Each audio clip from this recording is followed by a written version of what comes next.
आरव एक होनहार वैज्ञानिक था जिसने अपना पूरा जीवन एक अद्भुत आविष्कार पर समर्पित कर दिया था, टाइम मशीन। सालों की मेहनत और अनगिनत असफल प्रयोगों के बाद आखिरकार आरव अपनी टाइम मशीन को तैयार कर लेता है। उसकी इस उपलब्धि ने उसे गर्व से भर दिया था, लेकिन साथ ही उसके दिल में एक अधूरी चाहत भी जाग उठी। वह अपने माता पिता के अतीत को जानना चाहता था, जिनकी मृत्यु तब हुई थी जब आरव सिर्फ 5 साल का था। एक भयानक अतीत, आरव के माता पिता का 29 दिसंबर को एक सड़क दुर्घटना में निधन हो गया था। तब से आरव के मन में यह सवाल था कि उस दिन असल में हुआ क्या था। अब जब उसके पास समय में पीछे जाने का साधन था तो वह यह रहस्य सुलझाने के लिए बेहद उत्साहित था। लेकिन टाइम मशीन की एक खामी थी, ये सिर्फ आधे घंटे का ही अतीत दिखा सकती। फिर भी आरव ने वही तारीख और समय सेट किया जिस दिन दुर्घटना हुई थी, 29 दिसंबर 1995 रात 2:30 बजे।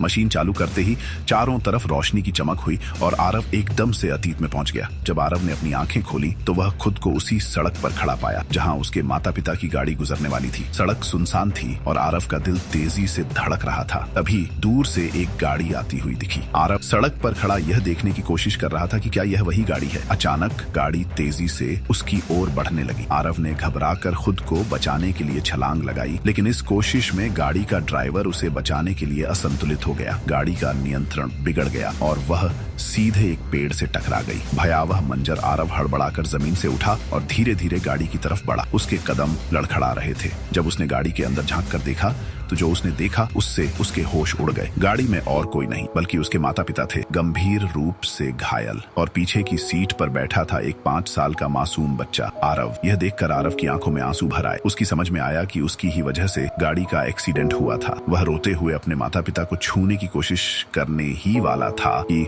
अचानक सब कुछ अंधेरा हो गया। वापसी वर्तमान में। आरव अब वर्तमान में था। टाइम मशीन की समय सीमा समाप्त हो चुकी थी और वह अपने प्रयोगशाला में वापस आ चुका था। लेकिन अब आरव के दिल में खुशी के बजाय एक गहरा गिल्ट था। वह समझ चुका था कि उसके माता पिता की मृत्यु की असली वजह वह खुद था। अतीत में जाने की उसकी कोशिश ने ही उस हादसे को जन्म दिया था। गुस्से और पछतावे से भरा हुआ आरव उठकर टाइम मशीन के पास गया और उसे तोड़ दिया। उसने ठान लिया कि वह अब कभी समय से छेड़छाड़ नहीं करेगा। अंतिम सीख आरव ने महसूस किया कि समय के साथ छेड़छाड़ करना खतरनाक हो सकता है। अतीत को बदलने की चाहत भविष्य को और भी खराब बना सकती है। वह अपने माता पिता के प्रति अपने अपराध बोध के साथ जीने को तैयार हो गया, लेकिन उसने यह भी सीखा कि जो समय चला गया उसे वापस लाना न तो संभव है और न ही सही। यह कहानी हमें यह सिखाती है कि हमें वर्तमान में जीना चाहिए और अतीत को वहीं छोड़ देना चाहिए जहां वह है।